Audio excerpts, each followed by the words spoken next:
It's Wednesday, April 8th. In the headlines, Jamaica Teachers Association wants the government to redirect funding for new STEAM schools. The Agriculture Ministry says no egg imports on the duty waiver as local production recovers. In business news, Statin reports significant exodus of workers in 5 key industries. Regionally, the Caribbean Public Health Agency urges stronger disease surveillance. And in sports, Sports Minister Olivia Babsy-Grange calls on sporting bodies to boost athlete insurance coverage. This is the news on PBC Jamaica. I'm Simone Absalom Gale.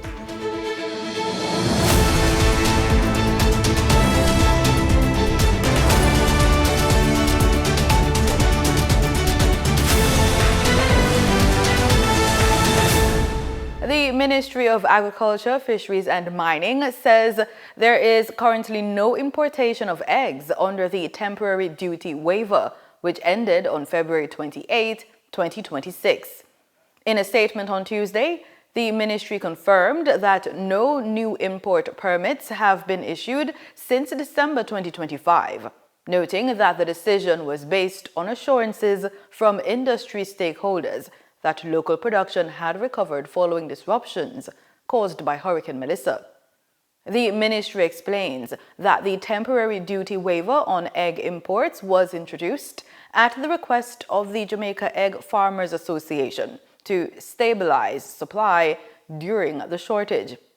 It adds that more than 60% of the eggs imported under the arrangement were brought in by local producers, highlighting the industry's role in addressing short-term supply challenges.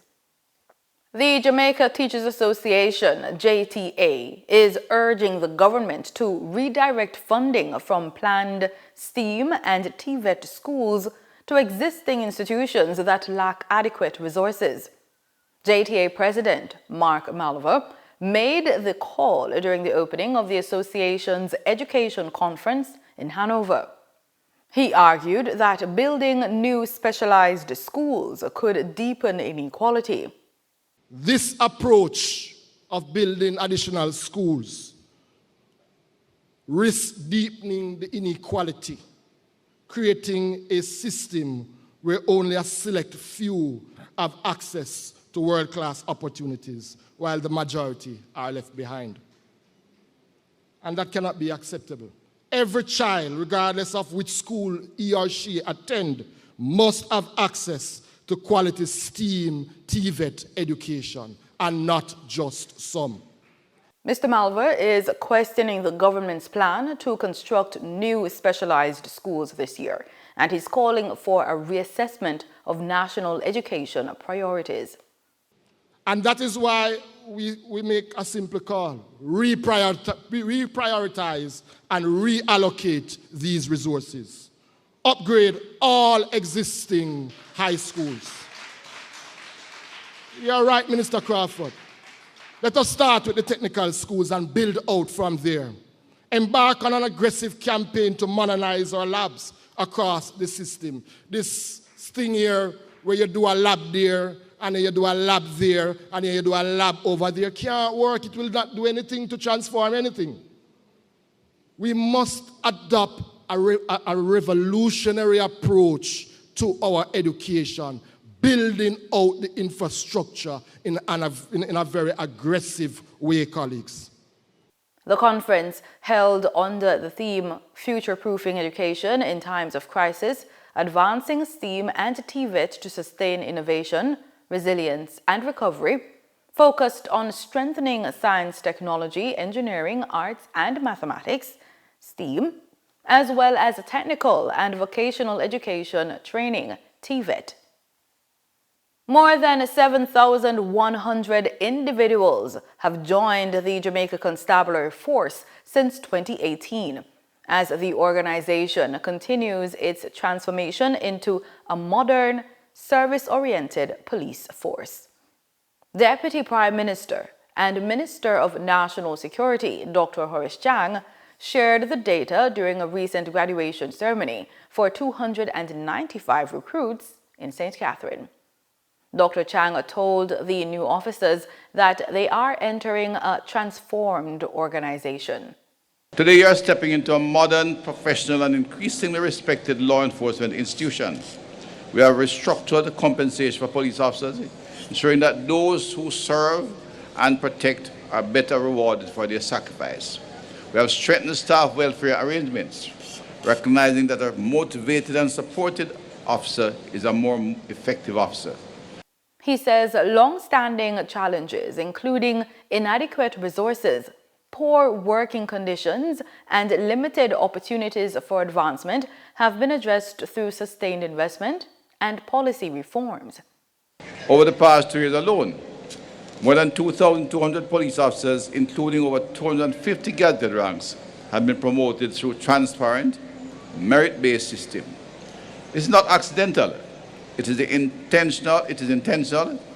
It reflects a commitment to fairness, to excellence, and to building a leadership structure that is capable of guiding the institute in the future and to ensure sustainability in the changes that take place in the police force, as well as sustainability of the success in our communities.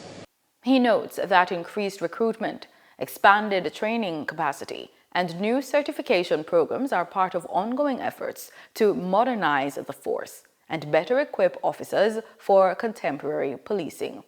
We have invested heavily in human resource development. In a focused way, recruitment has been expanded and training capacity has been increased. New training programs and certification opportunities have been introduced to ensure that every officer is equipped not only with the physical skills for the job, but also with the intellectual and ethical foundation necessary for modern policing. You have benefited from the new training ecosystem. You have been exposed to a higher standard. Tourism Minister Edmund Bartlett says expanded air connectivity is key to Jamaica's tourism recovery and long-term growth. Speaking at the reopening of the Bahia Principe Runaway Bay in St. Anne, Minister Bartlett noted strong growth from South America, driven by increased Copa Airlines flights to Sangster International Airport in Montego Bay, along with additional services from Colombia, including 6 weekly flights from Medellin and Bogota. The minister also notes improved connectivity from Europe, with Virgin Airlines adding more flights from London Heathrow to Montego Bay, while Condor Airlines is expanding its service through a code-sharing arrangement with Emirates. Minister Bartlett says discussions are ongoing with other airline partners to further increase capacity, emphasizing that boosting airlift must be matched by expanded hotel room stock. More than 1,000 seedlings were planted in Trelawney recently as the government officially launched its Re-Leaf initiative, a major reforestation effort aimed at restoring forests damaged by Hurricane Melissa and strengthening Jamaica's environmental resilience. The launch took place at Low River Primary and Infant School in Trelawney. Prime Minister Dr. Andrew Holness says over 2,000 volunteers have already signed up to support the initiative. When we hear forests, I think most people would think of an exclusive zone for trees. No, well, forests... But that's not the case. That's not the case. Forests are much more than trees. They're an entire ecosystem. So it's all about the water, all about the plants, all about the animals, all about the people. Right? There has to be a relationship between them. And as you mentioned in your speech earlier, the fact that we are stewards means that we have to take care of the forests. The program aims to plant some 300,000 seedlings across forest reserves, mangroves, watersheds, private lands, and urban spaces between January and June. The Prime Minister says the initiative will go beyond simple replanting. This government is actually very proactive in protecting the environment in meaningful ways and as far as we can the relief initiative that we have just launched, but things like what Minister is doing in declaring more areas as protected and giving the protection of law and increasing our enforcement and finding creative ways of the citizens being able to sustainably use the natural assets and not exclude them from the natural asset. He is calling on Jamaicans to play their part. The Relief Initiative is expected to play a key role in restoring Jamaica's forests and strengthening long-term environmental stability. Time now for the Business Report with Denise Williams.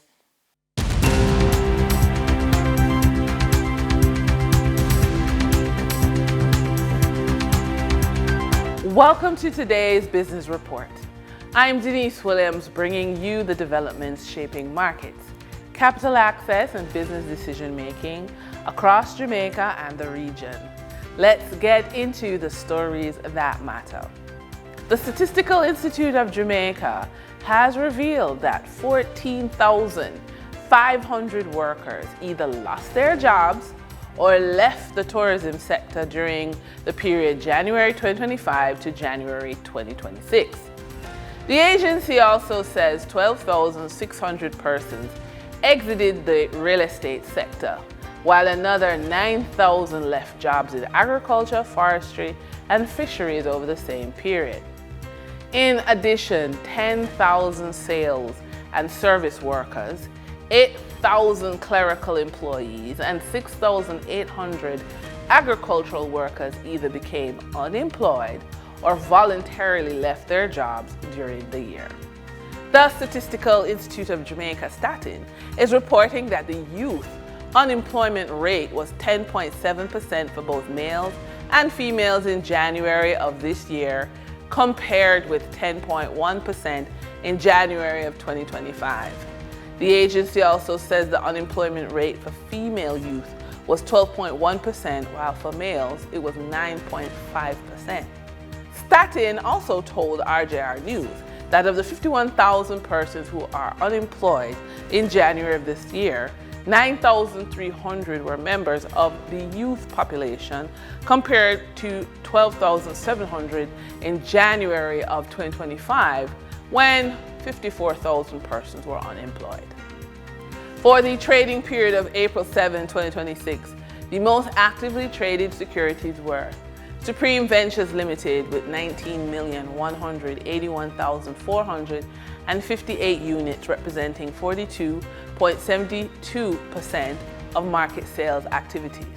Kentire Holdings Jamaica Limited with 12,180,463 units, representing 27.13% of market sales activities.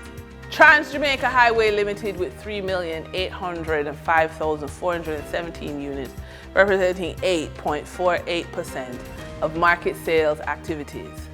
Investor activity remained concentrated in gaming, conglomerate, and transportation plays, signaling continued interest in dividend-producing and strategic assets. Turning to the foreign exchange market based on Bank of Jamaica data for April 7, 2026. Forex traders recorded significant activity with strong demand across major currencies. For the US dollar, trading margins reflected steady liquidity, with the US selling at $157.17 and buying at $158.72. For the Canadian dollar, moderate gains supported by 62-cent transaction spreads. The Canadian dollar sold for $114 and was bought for $114.62. The British pound had continued volatility, which offered short-term trading opportunities of $10.18 in profits for the banks. The British pound sold for $202.03 and was bought for $212.21. These movements underscore the importance of cash flow timing and currency awareness for businesses managing import costs, debt servicing, or overseas exposure. For our credit report tip of the day, guess what? Sometimes you don't need your credit report. Consistently investing in the stock market each month does more than grow your money. It actually creates a financial foundation that can be used strategically. By allocating the cash that comes into you into index funds, ETFs, which are exchange traded funds, or strong companies listed on the stock market over time, you're not just saving, you're actually accumulating assets that can serve as collateral. This is called a margin loan, and this steady discipline transforms your portfolio into a tool that opens doors beyond traditional investing. In our funded and focused feature, small or micro stock markets can give founders a simple step-by-step way to raise money and grow their business. First, you've got to get your financial accounts in order and show how the business works before joining a stock market like the Jamaica Stock Exchange. Then you sell a small piece of the company to raise money. After that, you keep sharing updates so people trust you. This trust helps raise more money later. Over time, the business can grow bigger and move to larger markets. The biggest shift happening right now is this. Public markets are no longer just for giant companies. They're being rebuilt for builders. Founders who understand and leverage micro stock exchanges early will have a structural advantage. They have more capital options, greater visibility, stronger long-term positioning. So the question is no longer, can my small company list? It's at what stage should I enter the market? And that's today's business report. I'm Denise Williams, bringing clarity to capital markets and strategy. Until next time, stay focused, stay informed, stay intentional, and keep building forward. See you soon.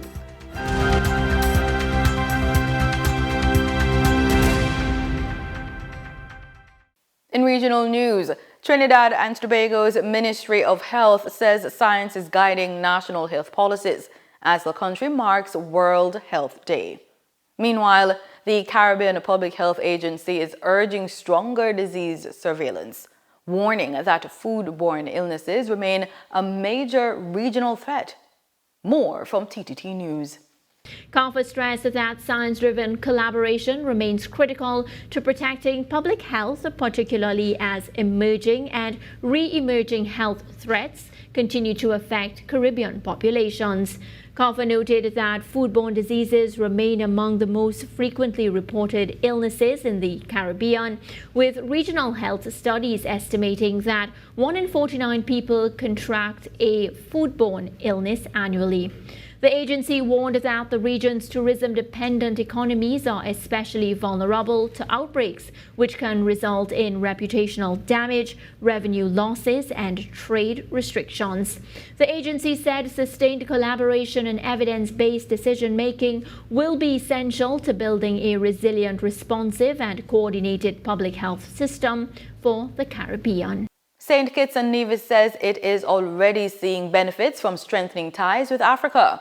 Prime Minister Dr. Terence Drew says new film production plans, medical cooperation with Ghana and Nigeria, and the hosting of the Afro-Caribbean Trade and Investment Forum in 2026 are expected to bring thousands of visitors and major investment to the Twin Island Federation. SKN Newsline's Glenn Bart has this story. St. Kitts and Nevis is already benefiting from the engagement with countries on the continent of Africa, said Prime Minister Dr. Terence Drew at his recent press conference with cabinet ministers. Just days after attending the Afro-Caribbean Investment Summit in Abuja, Nigeria, at which creatives from St. Kitts and Nevis played a prominent role, Prime Minister Drew, when asked about tangible build-outs in the expanding relations with the countries of Nigeria and Ghana, said the country is already benefiting. I also mentioned that we signed the MOU for movies to start filming here in June of 2026. That has been signed, and that is in the process of being rolled out as well. The last matter I will touch on is ACTIV. And ACTIV is the Afro-Caribbean Investment Forum, the Afro-Caribbean Trade and Investment Forum, active. The 2026 edition will be right here in St. Kitts and Nevis, and that will take place towards the end of July. We expect participants from across the world. We have already met and agreed with the Afrixim Bank, which is leading on this, and they will bring, of course, their shareholders, their partners, investors, right here in St. Kitts and Nevis in July. They're going to be here, I think it's about 10 days to 2 weeks. You're going to have a few thousand people here. And I'm saying, I hope we can really have enough hotel rooms. We might have to do Airbnb and those things. Just our cruise ship. Just imagine in July, when the tourist season is at its lowest, that you have 2 weeks of a few thousand people here in St. Kitts and Nevis. Just think about the economic impact and what that would mean for the tourism industry. But in addition to that, you'll be bringing heavy hitters and investors from across the world looking for opportunities. This is a direct deliverable by this government as well. So we did it in Nigeria, and we're bringing it to St. Kitts and Nevis in a bigger way so that we can have more exposure. So this is why I'm saying we're already seeing the fruits of actually reconnecting with Africa. The Prime Minister referred also to the medical and health personnel assistance being provided by Ghana and Nigeria, as well as the visa-free arrangements. Glenn Bart reporting for SK Newsline. Guyana has officially launched activities to mark its 60th Diamond Jubilee Independence Anniversary, with leaders describing the milestone as both a celebration of progress and a call to reconnect. HGP Nightly News tells us more. The 60th Diamond Jubilee Independence Anniversary celebrations are officially on the way, and Prime Minister Mark Phillips at last Thursday's launch reminded that Guyana is on a trajectory after 6 decades that will bring about great rewards in the decades to come. Guyana stands at the cusp of great achievement and prosperity. It tells us that Guyana is a country confident in its direction and future, and that we are a proud people. At its core, the homecoming is an invitation to reconnect, to engage, and to be part of this defining moment after 6 decades. Also delivering remarks at the launch, Minister of Tourism, Industry and Commerce Susan Rodriguez also emphasized that the Diamond Jubilee observance is both a tribute to Guyana's progress and a call for Guyanese worldwide to reconnect with their roots. As we approach 60 years of independence, we do so at a critical moment in our national journey, one marked by sustained progress, growing global recognition, and a renewed confidence. According to Rodriguez, the celebration comes amid continued growth in the tourism sector, with record-breaking visitor arrivals and increased international recognition in major global publications such as Bloomberg, Time Magazine, and the New York Times. A key highlight of the celebrations is the return of the Guyana Festival, set for May 15 to 17 at the Guyana National Stadium. The event will feature heritage villages representing Guyana's 6 races, along with cultural showcases, culinary experiences, and nightly entertainment. Tourism is one of the fastest growing sectors in our economy, supporting thousands of jobs and driving activity across multiple industries. She also reminded that the national calendar also includes Taste of Guyana, a culinary showcase celebrating local cuisine, heritage site tours, and events that extend beyond the coast, including regional food festivals, lakeside camping activities, and riverine community showcases. Traditional observances such as the traditional independence flag raising ceremony and the National Interfaith Service will also form part of the calendar, reinforcing national unity and reflection. The celebrations will culminate with the highly anticipated Guyana Carnival Independence Weekend, organized in collaboration with Hits and Gems Entertainment, highlighting the growing role of public-private partnerships in advancing the country's cultural industries. Guyana will celebrate its 60 years of independence under the theme Homecoming. Marvin Cato reporting for HGP Nightly News. In sports, Sporting organizations are being urged to promote greater uptake of insurance coverage among athletes amid concerns about injuries and other risks.